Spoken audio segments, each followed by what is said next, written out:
Não tem como a fibromialgia ser tratada de forma com remédios, com fármacos que são coadjuvantes, entre aspas, que são feitos para tratar outros problemas de saúde mental e de outras condições, nossa, enquanto na verdade a fibromialgia é a protagonista desde o momento que ela aparece.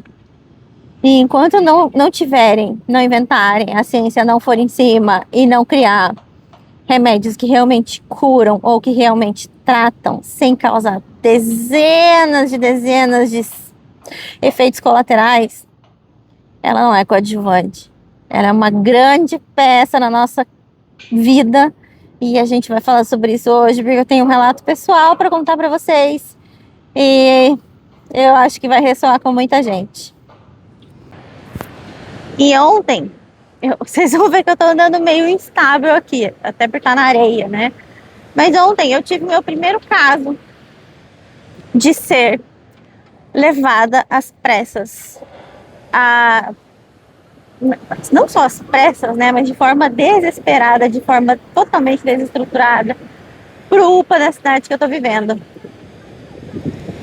E eu tô vivendo numa cidade muito pequena, que era a ideia já, né? Era assim, desde o começo, quando eu quis sair das capitais, a ideia já era ir para uma cidade menor, para que eu vivesse mais tranquila e pudesse cuidar do estresse, né? Que é tão benéfico cuidar dele, né? Mas que o estresse é tão terrível pra gente. Não só para quem tem fibromialgia, depressão, transtorno de ansiedade generalizada, mas para vários outros casos, enfim, para longevidade, para um monte de coisa. Eu descobri há pouco tempo. Por quê? Porque eu não tenho costume de ir em médicos. Eu não tenho costume de perceber o que está errado comigo. Eu normalizei a dor, a tristeza, o sofrimento, a ansiedade. E tudo que vem junto com tudo isso, eu normalizei ao longo da vida. E é a pior coisa que a gente pode fazer por nós. É totalmente a pior coisa que a gente pode fazer por nós, gente. Porque se a gente não olhar, ouvir o nosso corpo,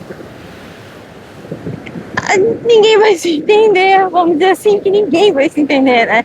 Nem nós mesmas, como nós, entre corpo, coração, mente, nada tá separado um do outro, mas falando em questão de se compreender mesmo, né? Do autoconhecimento e tudo mais. Eu não vou conseguir andar muito nesse passeio, eu quero levar vocês. Tô rindo de desespero, porque eu realmente não tenho conseguido fazer minhas caminhadas. Mas enfim, voltando, ontem foi a primeira vez, porque eu tentei tratar a fibromialgia já de outros métodos, né? Assim, os aconselháveis pelos médicos, reumatologista, fisioterapia, médica geral, clínica geral. Já procurei de tudo. E aí, enfim, o tratamento com antidepressivos, né? E eu já conhecia a grande maioria de todos que existem. Porque eu trato a depressão há muito tempo. A minha depressão é maior.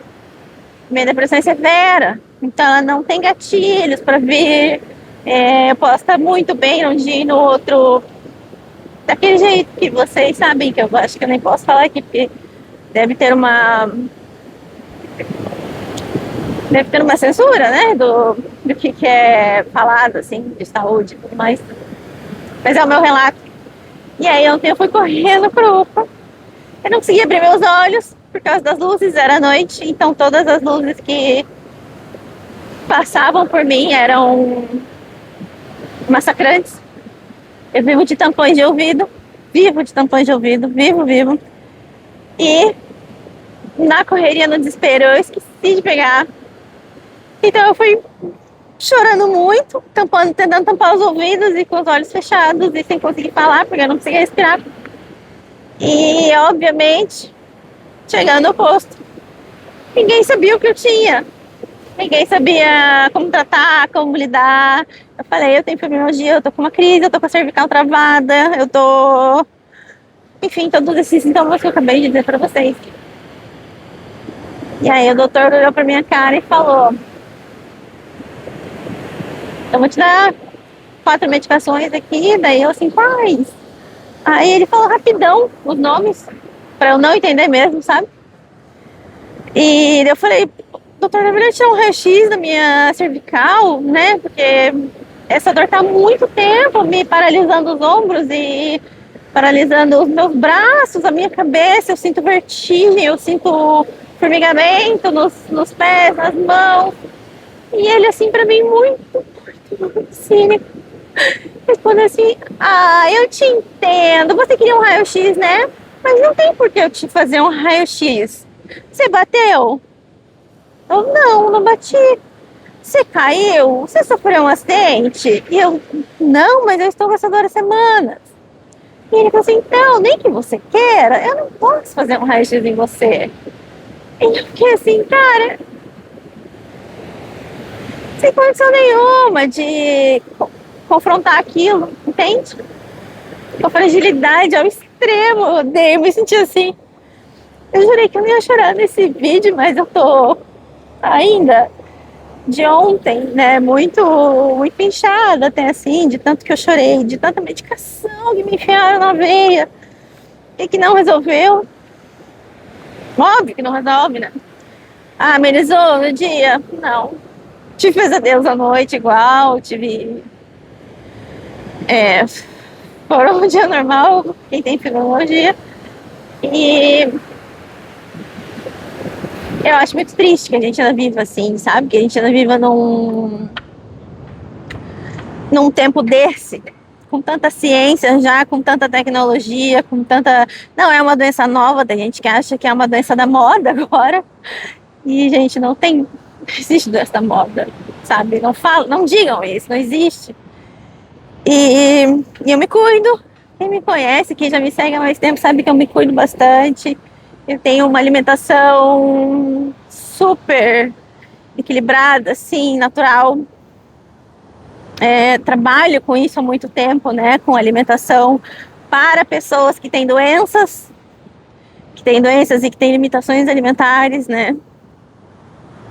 Eu escrevi um livro sobre isso. Para quem se interessar, eu tenho um livro que eu escrevi no começo, eu comecei ele em 2020.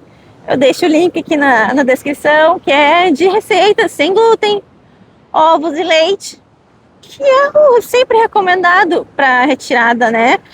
Eu não fiz sem açúcar porque para mim já ia ser outro rolê, assim, sabe? Porque o açúcar é afeto, né, gente? É muito triste dizer isso até assim, porque eu mesma tenho feito receitas da minha infância e da minha juventude para ganhar aquele carinho, sabe? Para ganhar aquele afeto, assim, aquela coisa que sua mãe e vó estavam, assim. Mas a minha mãe sempre foi muito da cozinha e eu sou o que eu sou isso, por causa dela. A parte boa, né? A parte de quem tá cozinhando. E aí, gente, até usar óculos dói, vocês não têm ideia. E eu uso óculos multifocal. Então, assim, é muito difícil pra mim ficar sem óculos. E aí, essa questão de cozinhar, o que me lembra, o que me traz afeto, afago, né? Nos momentos, assim, de solidão e de... o que a gente tá precisando mesmo, né? Eu faz uns 2 meses que eu comecei a pedir as receitas antigas da minha mãe. E ela tem as bolachinhas que eu fazia quando eu tinha 16 anos para sair para vender na rua. Eu saía pelas ruas do centro lá de Foz do Iguaçu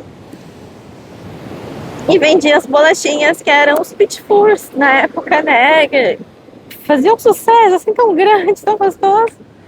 Eu amava fazer aquilo. Claro que sair no sol escaldante de Foz do Iguaçu, vendendo um biscoitinho ali para um troco, não é legal.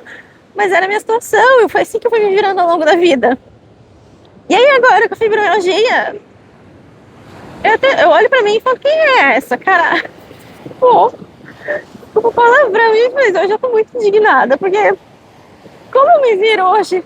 Como eu faço? Se a cozinha sempre foi meu lugar, se Eu cheguei até aqui cozinhando, servindo, doando, sabe?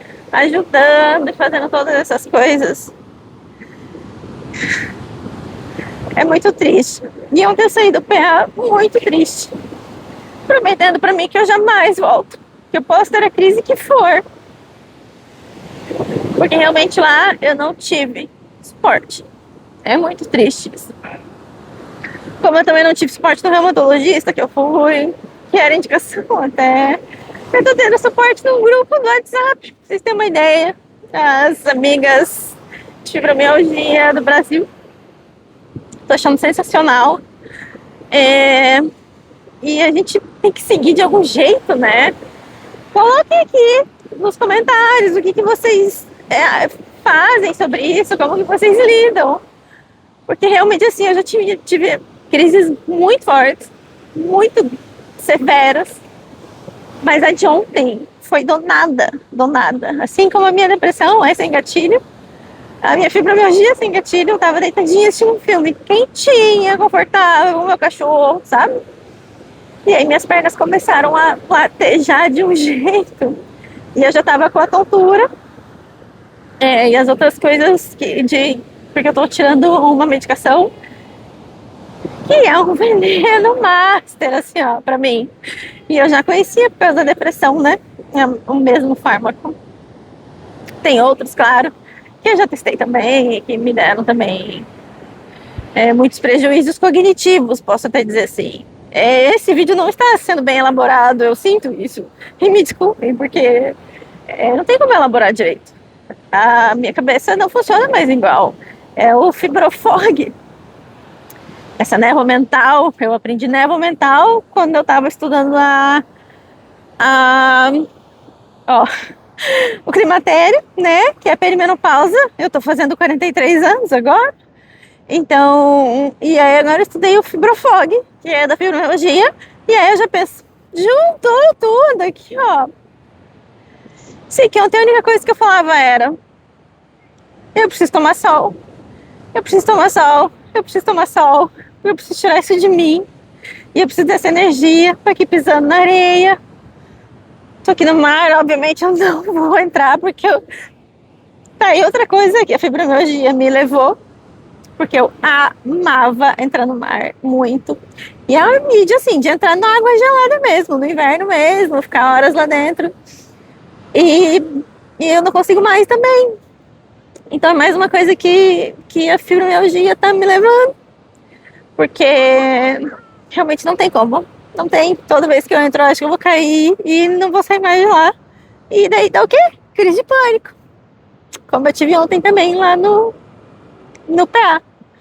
Então, quero muito que vocês possam compartilhar aqui comigo suas experiências boas e ruins e me corrigindo que eu tô errada, porque realmente é um mundo muito novo pra mim. Sei lá.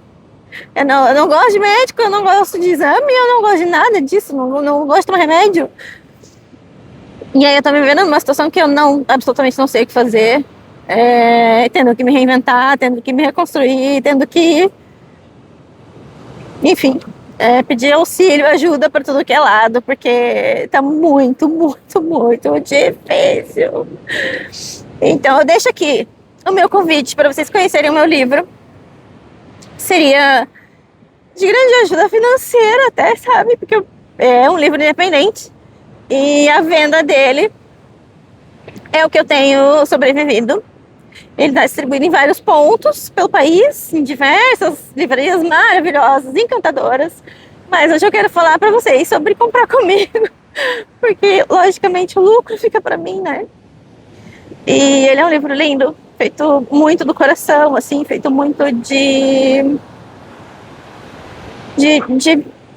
servir, sabe? Como eu tinha minha confeitaria e eu servia e eu amava servir e aquilo era meu tudo. E quando eu fechei em 2020, ali na pandemia, foi perder o chão.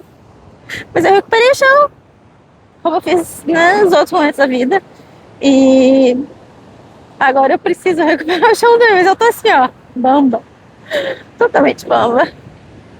Espero que o sol saia. Cadê o sol? A previsão era sol, pino. E conto com vocês. Se inscrevam aqui no meu canal. Vamos compartilhar, vamos tentar fazer com que as coisas fiquem um pouquinho mais simples, né? Um pouquinho mais amáveis, um pouquinho mais vindas do coração, assim, e menos comparativas, menos... Enfim, eu tenho visto até comentários, assim, das pessoas falando assim, nossa, mas R$ 600 no remédio é caro pra você? E eu pensando, gente, 600 reais em um remédio por mês. Isso dá... Não chega na metade do salário mínimo, mas uma bela fatia, né? Enfim, acaba não sobrando para um aluguel, para nada direito, né? Bom, vou ficar por aqui, senão vou ficar chorando com vocês. E espero que todas fiquem bem, estejam bem, procurem uma rede de apoio saudável e que seja compreensiva, altruísta e muito carinhosa, porque é isso que a gente precisa. É exatamente o que a gente precisa para tudo na vida, né? Então, beijo e até o próximo vídeo com mais alegria, por favor.